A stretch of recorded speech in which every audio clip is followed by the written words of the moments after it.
He was just a boy, but life had already shown him its hardest side. His small house stood at the edge of a poor neighborhood, with cracked walls and a leaking roof that could barely keep the rain away. Every morning he woke up to the sound of roosters and the noisy chatter of neighbors preparing for another day of survival. The house had only 2 rooms, one for his mother and younger sister, and one where he slept on a thin mat spread across the floor. His father had left years ago, and no one spoke of him anymore. His mother worked long hours cleaning other people's houses, often coming home with sore hands and tired eyes. She always tried to smile, but the boy could see the weight she carried. He loved her deeply, and though he was young, he felt a responsibility to help her however he could. There was rarely enough food on the table. Many nights, dinner was nothing more than a piece of bread or a small bowl of rice. He often gave his share to his younger sister, pretending he wasn't hungry. His stomach would growl through the night, but he never complained. Instead, he told himself that one day, things would change.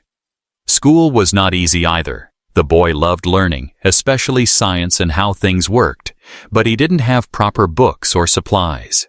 His shoes were worn out, and his uniform was patched in many places. Some classmates laughed at him, calling him poor, but he ignored them. He carried himself with quiet pride, knowing that knowledge was something no one could take away. On his way to school, he often stopped to pick up broken toys, old radios, or wires left in the trash. While other kids kicked a ball or played games, he sat in the corner tinkering with the scraps. He loved fixing things, even if they never worked perfectly again. It gave him a sense of control, a feeling that he could repair not just objects, but maybe even lives. Though I was scarce, kindness was abundant in his heart. If he found a neighbor struggling to lift something heavy, he rushed to help. If a child fell, he was the first to offer a hand. He didn't have much to give, but he gave what he could: his time, his effort, his care. The nights were hardest. The sound of rain leaking through the roof would sometimes wake him, and he would lie awake thinking about the future. He dreamed of becoming an engineer, of building machines that could change lives. He imagined buying a proper home for his mother, sending his sister to school without worry, and never again going to bed hungry. These dreams gave him strength. They kept him from giving up.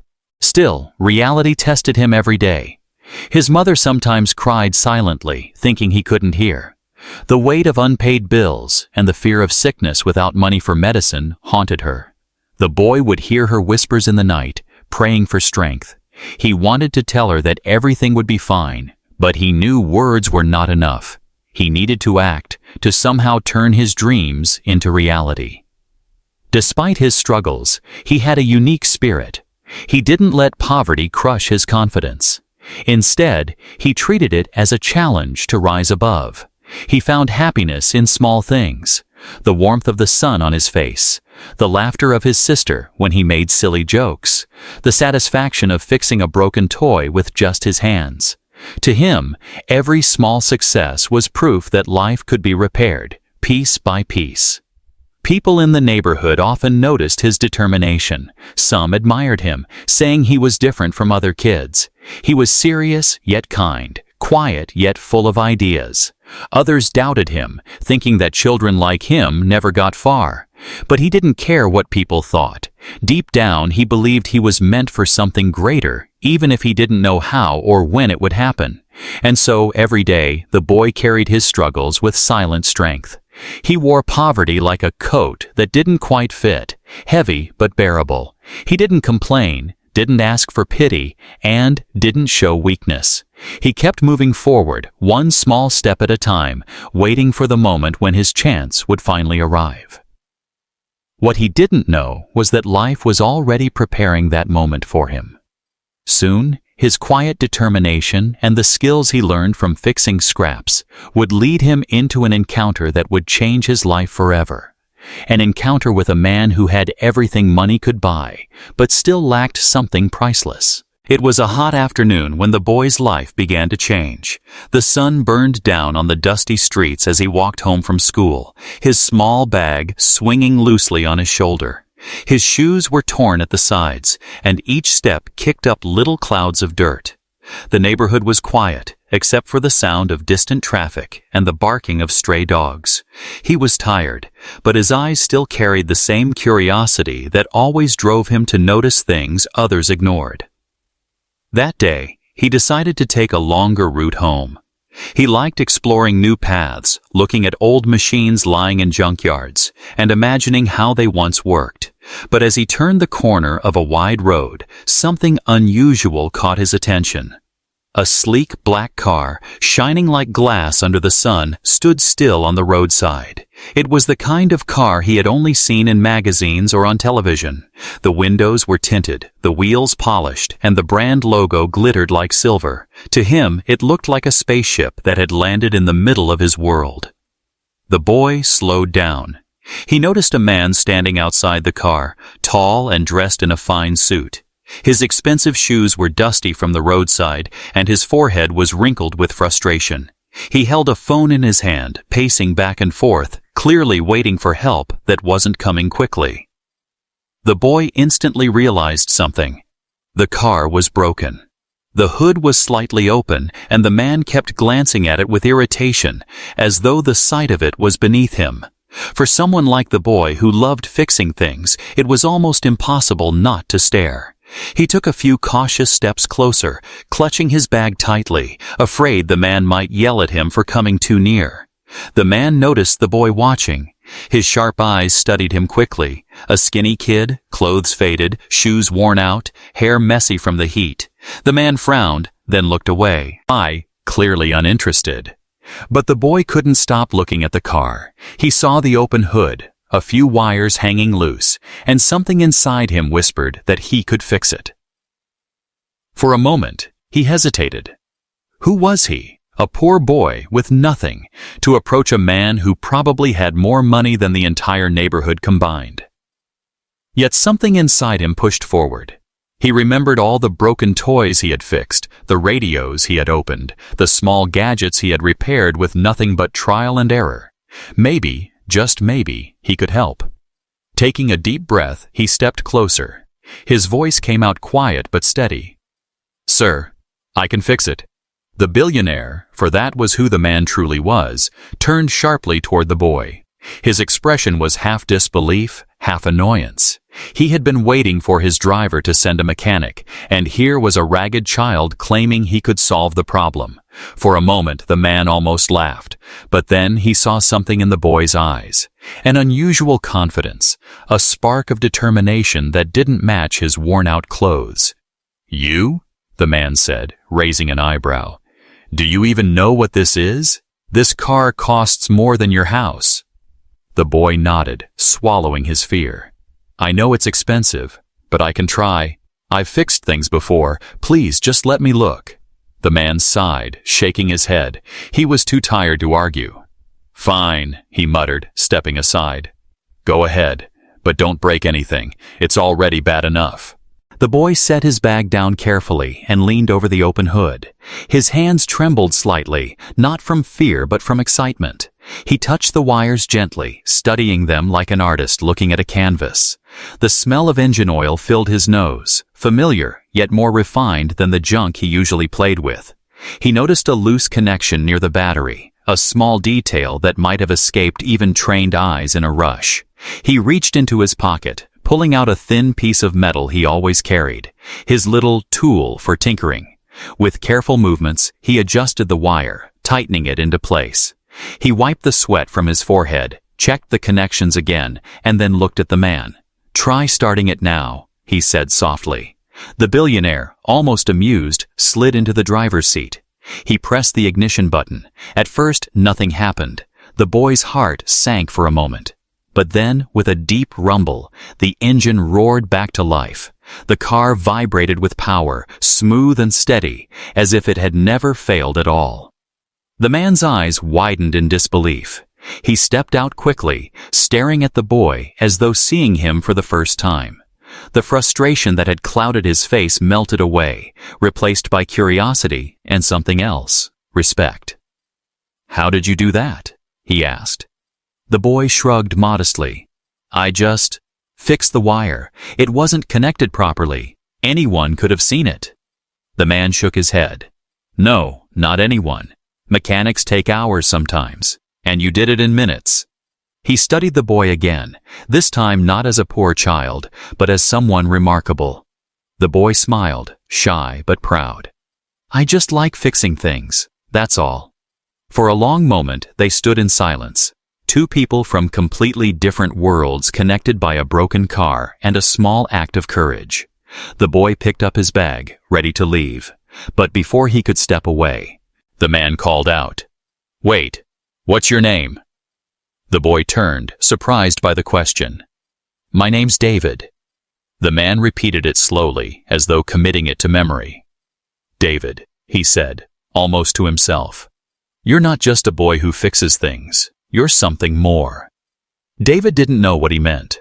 All he knew was that for the first time, someone important had looked at him not with pity, but with respect. He didn't ask for money or reward. He simply nodded politely and continued his walk home.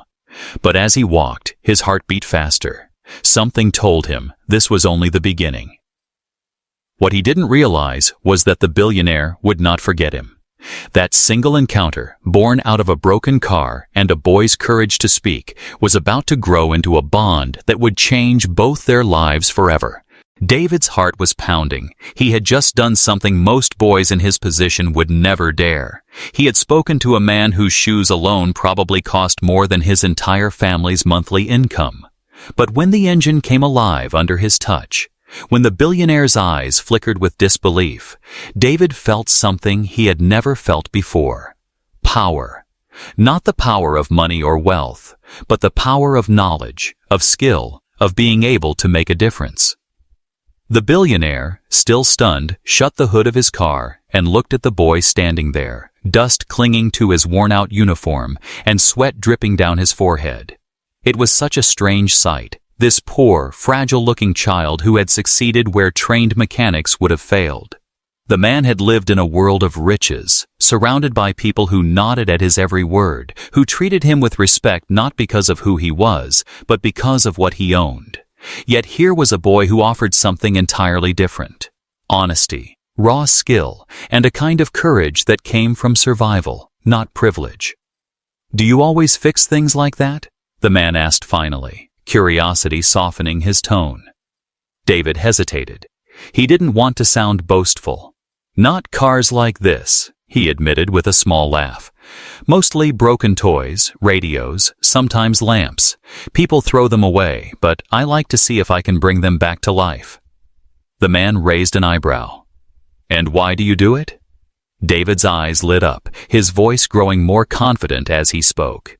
Because, when something is broken, most people just give up on it. They throw it aside. But I don't like to give up. I feel like, if I can fix small things, maybe one day I'll be able to fix big things too. Those words struck the billionaire like a quiet hammer. He had heard countless business speeches, read books filled with clever quotes, and paid consultants who charged more for an hour than some people earned in a year. Yet here was a boy, speaking in the simplest language, offering a truth more powerful than all the advice he had ever bought. Don't give up on what's broken. For a moment, the man didn't know what to say. He simply stared at David, his thoughts drifting. In his own life, he had walked away from broken relationships, dismissed people who failed him, and replaced things without thinking twice. Money had made it easy to give up and start over, but this boy, this child with nothing, saw value in repairing, in restoring. Do you want money for what you did? The man asked finally, reaching into his pocket. David quickly shook his head. No, sir, I don't want money. The billionaire frowned. Why not? You fixed my car. You saved me time. People get paid for their work. That's how the world works. David thought for a moment, then answered softly. I didn't help you because I wanted money. I helped you because I could, because it felt right. That's enough for me. The man froze, his hand still inside his pocket. He had never met anyone, especially someone poor, who refused money. In his world, everything had a price. People smiled at him for his money, served him for his money, respected him for his money. And here was a boy, refusing it, proving that not everything was for sale. For the first time in years, the billionaire felt a strange discomfort. He was a man used to control, used to being the one who offered help, not the one who received it. And now, a poor boy in ragged clothes had done something that no amount of wealth could buy. He had given without expecting anything in return. "Tell me something, David," the man said slowly. "What do you dream of becoming?" David looked down at his hands, rough from tinkering with scraps, then back at the man. His eyes glowed with hope. "An engineer. I want to build machines. I want to make things that help people. Maybe even cars like yours, but better." The billionaire chuckled softly, not mocking, but amazed by the boldness of the dream. "And what's stopping you?" David sighed. "Money. School costs a lot. Books, uniforms, fees. My mother works hard, but it's not enough. I study as much as I can, but sometimes I feel like my dreams are too big for someone like me." The billionaire felt a pang in his chest. He had spent millions on things he didn't even need, rare watches, private jets, vacations he barely remembered. And here was a boy who only wanted an education, who dreamed not of riches, but of building a future. He reached out again with the money, insisting, "At least take this for today. Buy yourself something to eat." David shook his head once more, though his empty stomach twisted inside him. "No, sir. I don't want money for helping. Maybe one day, if I work hard and earn it, I'll have enough. But not like this." The billionaire lowered his hand slowly, slipping the money back into his pocket. He studied David in silence, realizing he was standing in front of something rare, an honesty that couldn't be bought, a spirit that couldn't be bent by poverty. "David," he said finally, "you've given me something I didn't expect today. You fixed my car, yes, but you also reminded me that not everything valuable comes with a price tag." David tilted his head, not fully understanding, but he nodded politely. He didn't need to understand. He had simply spoken from his heart. As David picked up his bag and began walking away, the billionaire called after him. "We'll meet again," he said. It was half a promise, half a command. David turned, smiling faintly. "Maybe, sir." The billionaire stood there for a long while, watching the boy disappear into the dusty streets. He couldn't explain it, but something inside him shifted that day. He had come face to face with a truth his wealth had hidden from him. There are less one's money cannot buy, and value that gold cannot measure. And though David walked home with nothing in his pockets, he carried with him something far greater, the quiet knowledge that even the poorest hands could hold the power to change a life. The billionaire sat back inside his car, the engine purring smoothly as if it had never failed. Yet his thoughts were far from the road ahead. As his driver returned and they drove away, his mind kept replaying the boy's words. "I can fix it." That voice, so steady yet innocent, echoed in his head louder than the hum of the luxury car. He had met thousands of people in his lifetime, partners in business, politicians, celebrities, employees who worshipped him, and rivals who envied him. All of them had something to gain from him. But this boy, this skinny child with patched clothes and hungry eyes, had nothing to gain. He gave without asking. He fixed without wanting reward. He spoke with a truth so raw it unsettled a man who thought he knew everything about life. The billionaire leaned his head back against the seat and closed his eyes. His driver glanced at him through the mirror, surprised by his silence. Normally, the boss would be on the phone, barking orders, sealing deals, talking about millions. But today, he said nothing. His mind was somewhere else. He couldn't stop wondering, who was this boy? Where did he live? What was his story? That night, while eating dinner at a long polished table in his mansion, the billionaire pushed away his plate after only a few bites. The food, cooked by his private chef, was exquisite, yet it felt tasteless compared to the simple truth he had tasted in the boy's words. Across the table, his grown children scrolled through their phones, barely acknowledging him. His wife, busy with her own events, hardly looked up. The house was filled with everything money could buy, but it felt emptier than ever. In the middle of that emptiness, the memory of David's smile returned. The kind of smile that came not from comfort, but from courage. A poor boy's smile had managed to shine brighter than the golden chandeliers above his head. The next morning, he called for his driver. "Take me back to the same road. I want to see that boy again." The driver looked surprised. "Sir, which boy?" "The one who fixed my car yesterday," the billionaire replied firmly. "David." They drove for hours through dusty streets and narrow lanes, places the billionaire had never stepped foot in before. His world was usually five-star hotels, private offices, and luxury retreats. But today, he found himself staring out the window at broken houses, children playing barefoot in the dirt, women carrying buckets of water on their heads. It was a world he had ignored, a world hidden from him by walls of wealth. Finally, the car stopped in front of a small row of houses made of crumbling bricks and rusted tin roofs. The billionaire stepped out, his polished shoes sinking slightly into the dirt road. Curious eyes from the neighborhood followed him. Children whispered, men stared, women peeked out from doorways. A man like him didn't belong there, and everyone knew it. And then he saw him, David. The boy was sitting outside his small home, repairing a broken bicycle for one of the neighbor kids. His fingers were black with grease, his clothes dusted with dirt, but his face was focused and alive. The billionaire stood watching for a moment, amazed by the boy's patience and skill. When David looked up and saw the man, his eyes widened in surprise. He quickly stood, wiping his hands on his shirt. "Sir, what are you doing here?" The billionaire smiled slightly. "I told you we'd meet again." David's neighbors gathered around, whispering about the strange visitor. David looked embarrassed, but the man didn't mind. He walked closer, lowering his voice so only the boy could hear. "I came back because I want to know more about you. Yesterday you helped me. Today, I want to hear your story." David hesitated. No one had ever asked for his story before. People usually looked at him and saw only poverty, not worth. But the billionaire's eyes were serious, so David began to speak. He told him about his mother who worked day and night, about his little sister who cried at night when there wasn't enough food, about the father who had disappeared and never returned.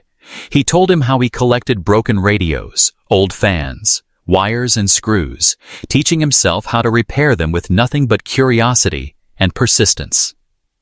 The billionaire listened in silence. Every word felt like a nail hammering into his own soul. He thought of his children, who had every opportunity but wasted it. He thought of himself, who had inherited wealth yet often felt unsatisfied. And here was a boy who had nothing, yet dreamed of everything.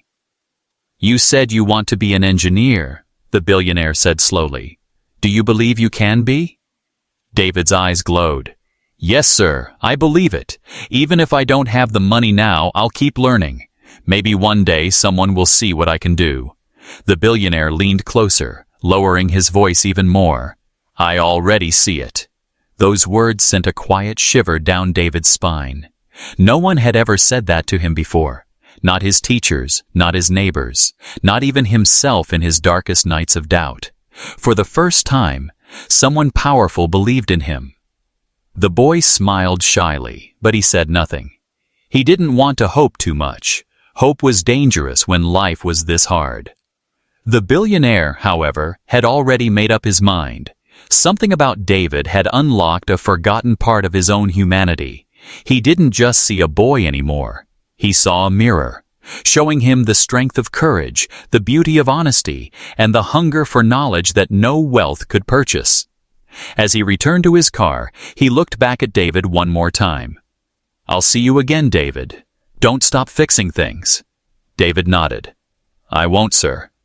And as the billionaire's car disappeared into the distance, the boy sat quietly for a long time. He staring at the road. He didn't know what the future held, but he felt it. Something was beginning, something far greater than just fixing a broken car. What neither of them realized yet was that their lives were now connected. A poor boy with nothing and a billionaire with everything were about to teach each other lessons that would last forever. The days that followed their second meeting left both David and the billionaire restless, though for very different reasons. For David, life carried on as usual, walking to school with his worn-out shoes, helping his mother fetch water, fixing little things for neighbors when he had spare time. On the outside, nothing had changed. But inside, he felt different. There was a strange fire burning in his chest, a fire that had been lit by the billionaire's words. "I already see it." No one had ever said they believed in him before. No one had ever looked at him with the kind of respect the man in the fine suit had shown. That look stayed with him. It made his dreams feel less like fantasy and more like possibility. For the billionaire, the encounter had stirred something he couldn't quite explain. He had spent his life building empires, buying companies, signing contracts worth millions, but never had a deal shaken him the way that small boy had. He found himself thinking about David at odd hours, while sitting in meetings, while sipping his morning coffee, even while lying awake in bed at night. Why had this child's honesty affected him so deeply? Why did the boy's refusal of money trouble him more than losing a business deal ever could? He couldn't understand it fully, but he knew one thing: he needed to see David again. So he did. One Saturday afternoon, his sleek car rolled once more into David's neighborhood. The same whispers spread among the people. The same curious eyes followed. Children ran behind the car, shouting in excitement as though royalty had arrived.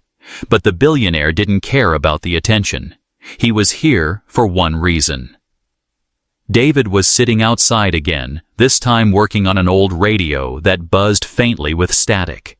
When he saw the car stop, his heart jumped. He stood quickly, wiping his hands, almost embarrassed by his dirty shirt. "Sir," he said with surprise, "you came back." The billionaire smiled lightly. "I told you I would." He stepped out of the car, ignoring the stares of the neighbors, and sat down on a small wooden bench beside David.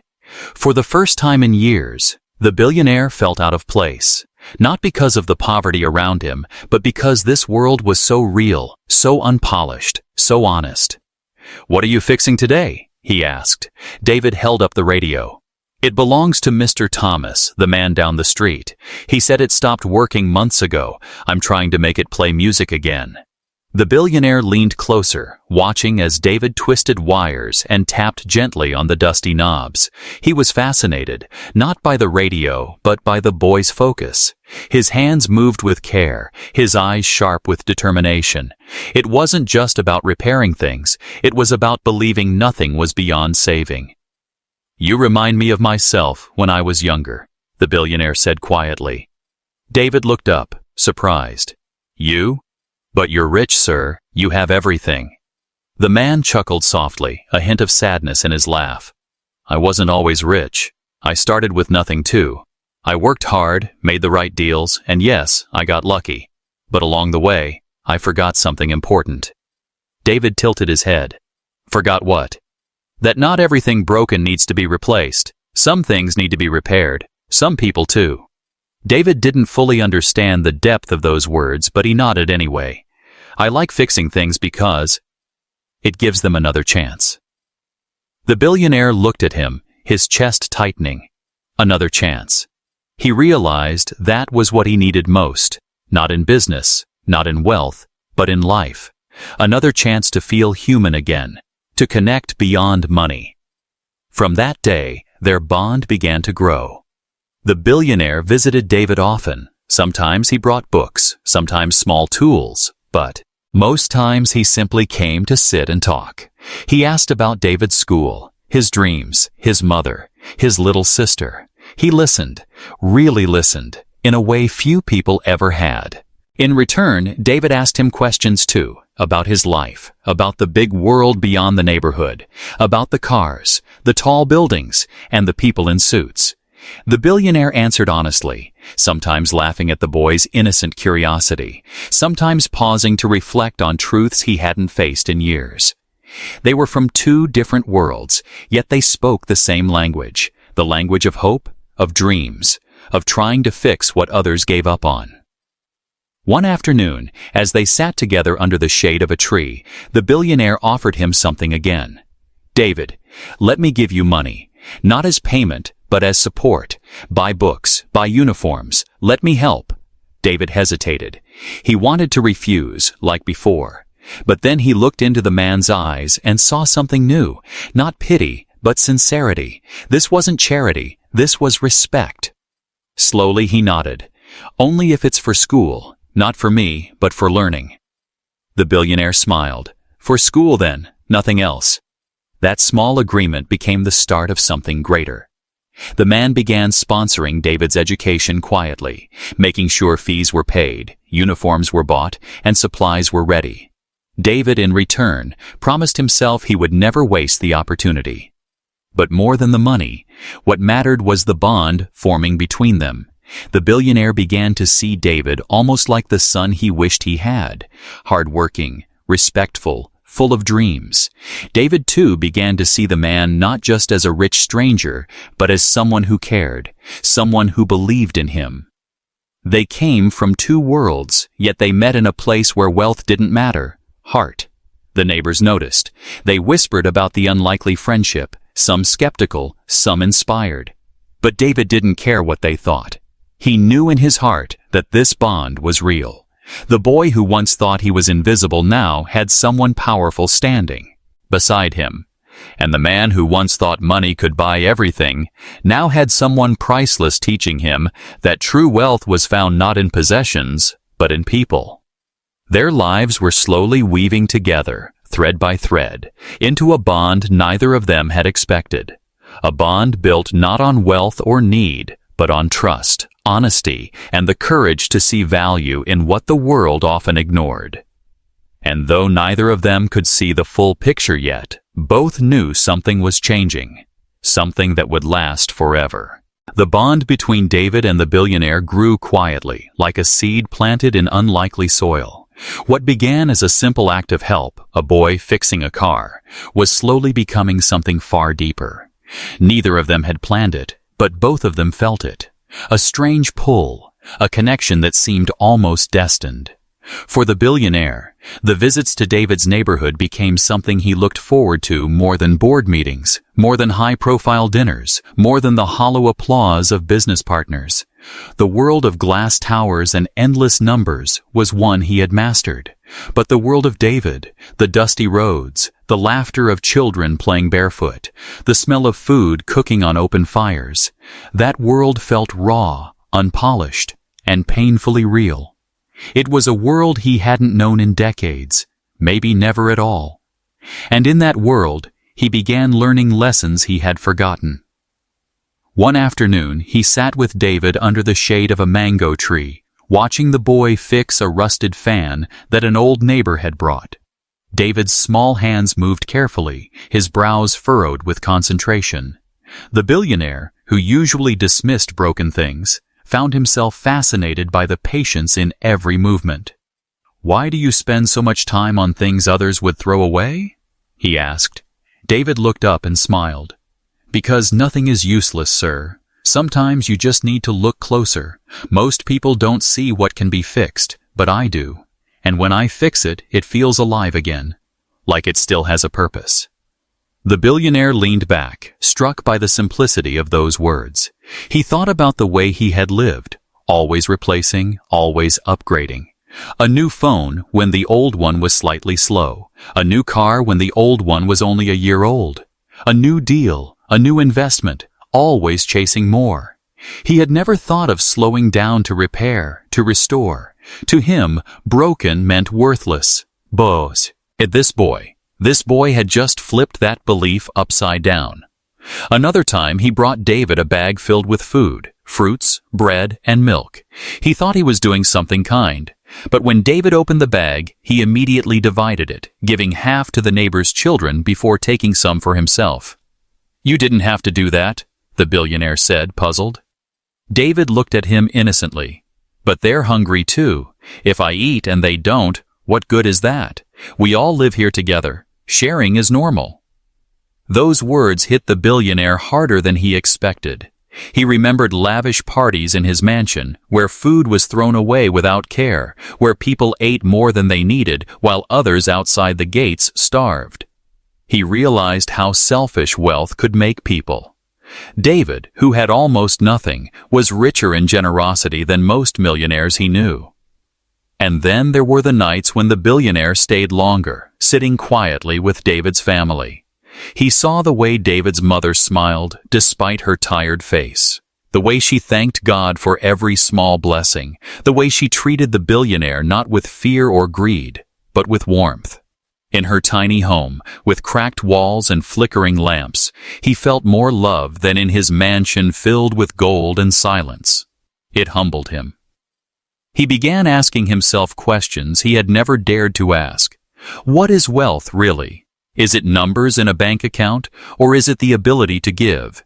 Is it owning more, or is it being needed by others? One evening, as the sun set and painted the sky orange, the billionaire asked David, "Do you ever feel poor?" David thought for a moment before replying, "Sometimes, when my stomach is empty, when I can't buy books, when my mother is sick and we don't have medicine. Yes, I feel poor then, but not in my heart.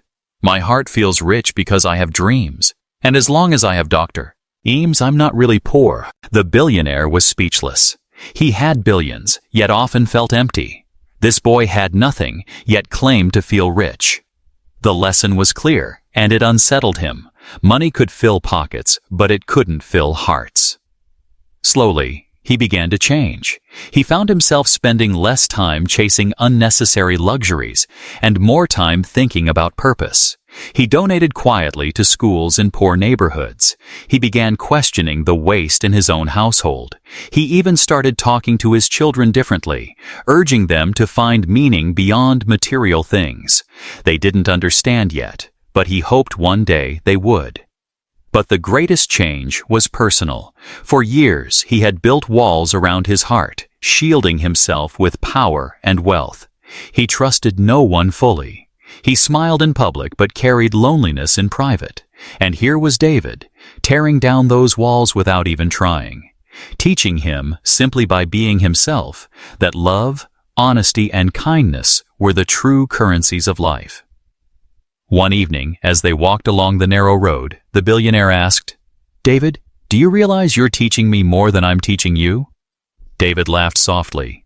"Me? I'm just a boy who likes fixing things." The billionaire shook his head. "No, you're more than that. You're fixing me too, and I didn't even know I was broken." David didn't know how to respond. He only smiled, but inside, his young heart swelled with pride. He had never imagined he could touch the life of someone so powerful. Yet here he was, changing a billionaire, not with wealth, but with wisdom that came from struggle. Their bond deepened, no longer just a friendship, but something greater. David became like a mirror for the billionaire, reflecting truths he had long ignored, and the billionaire in return became a door for David, opening opportunities that once felt impossible. Together, they were proof of something the world often forgets, that lessons don't always flow from the rich to the poor, from the powerful to the weak. Sometimes, the greatest lessons come from the most unexpected teachers, from a boy with nothing but a kind heart, a sharp mind, and the courage to say, "I can fix it." And the billionaire knew, deep in his soul, that no amount of money could ever buy what David had given him. A reminder of humanity. Weeks turned into months, and the bond between David and the billionaire grew stronger with every meeting. What had started as a chance encounter now felt like fate weaving its threads. The boy who once walked home invisible to the world was now seen, truly seen, by a man who had spent years surrounded by people, yet rarely felt connection. The billionaire found himself making excuses to visit. Some days he would bring a small box of tools, other days a stack of books, sometimes nothing at all, just himself. He enjoyed sitting by David's side, watching him tinker with wires, or listening to him talk about dreams bigger than the sky above them. It was during one of these visits, as David eagerly flipped through an old book on mechanics the billionaire had given him, that the man realized something. This boy has everything I once had: ambition, hunger, talent. But he doesn't have the chance, and if I don't give it to him, who will? That night, as he sat alone in his mansion, the billionaire stared out at the city lights glittering like jewels. He thought about his own rise to power, the mentors who had guided him, the risks he had taken, the opportunities that had changed his life. Without those chances, he would still be an ordinary man. He realized then that David deserved the same. No, he needed the same. The next morning, he made a decision that would change everything. When the sleek car pulled up outside David's house again, the neighborhood children ran alongside it, laughing and pointing. David, who had been repairing a broken chair for his mother, looked up with a mixture of surprise and excitement. He wiped the sweat from his forehead and hurried over. "Sir," he greeted with his usual respectful smile. "You came again." The billionaire stepped out, his face unusually serious. He motioned for David to walk with him a little further away from the crowd of curios. His eyes, they stopped beneath the same mango tree where they often talked. "David," the man began, "I've been thinking a lot about you." The boy blinked, unsure how to respond. "You have talent," the billionaire continued. "And more than talent. You have determination, honesty, and a mind that refuses to give up. Those are rare qualities. But talent alone is not enough. You need education, training, opportunities. Without them, your dreams will remain only dreams." David lowered his eyes. He knew that too well. Every night when he lay awake, he wondered if his dreams of becoming an engineer were too big for a boy from the slums. The billionaire paused, then placed a hand on the boy's shoulder. "That's why I want to help you. I want to sponsor your education, not just school, but the best education I can provide. I want to give you the chance to become the man you dream of being." For a moment, David froze. His heart pounded in his chest. He wasn't sure he had heard correctly. "Sir, you mean you'll pay for my school?" "Not just school," the man said firmly. "University, training, whatever you need. I'll make sure you have every tool, every book, every opportunity. All I ask is that you never stop working hard, never stop dreaming, and never forget where you came from." David's eyes filled with tears. He had imagined many things in his young life, but never this. He had prayed silently for miracles, but he never thought one would come in the form of a man who once looked untouchable. "Sir," he whispered, his voice shaking, "I don't know how to thank you." The billionaire smiled softly. "By succeeding, David. By proving to yourself, to your family, to everyone, that where you start does not decide where you'll end. That will be thanks enough." The news spread quickly through the neighborhood. Some people were overjoyed for David, clapping him on the back and calling him blessed.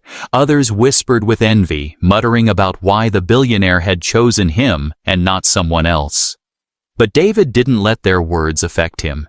He held on tightly to the chance he had been given, knowing it was a gift many would only dream of. His mother cried tears of gratitude when she heard. She held the billionaire's hands tightly, whispering blessings over him, thanking God for sending such help to her son. His little sister hugged him tightly, saying, "Now you'll really build the machines you talk about." For the billionaire, it wasn't charity, it wasn't pity.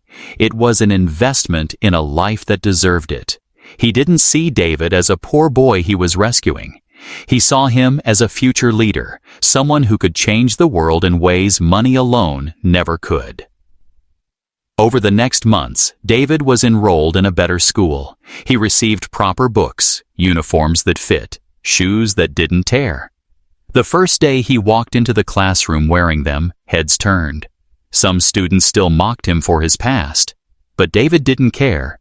He wasn't there to impress them, he was there to learn. Every evening, he studied harder than ever, determined not to waste the chance he had been given.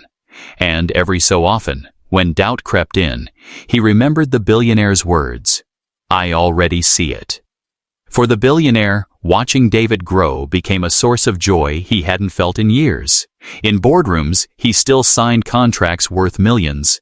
But it was David's small victories, passing an exam with top marks, solving a complex problem, building a small working model of a machine, that made his heart swell with pride. He realized something profound. Wealth wasn't just about accumulating. True wealth was about giving, about creating futures that would outlast you. In giving David an opportunity, he had given himself something far greater: purpose. One evening, as they sat together once more under the mango tree, the billionaire said quietly, "David, I gave you an opportunity, but what you do with it, that's up to you. One day, you will stand in places I may never see. When that day comes, remember this: success is not about how much money you make, but how many lives you touch." David nodded, his young face shining with determination. "I promise, sir, I will never forget." And in that moment, the billionaire knew he had done more than change one boy's life. He had planted a seed that would one day grow into something far greater than himself.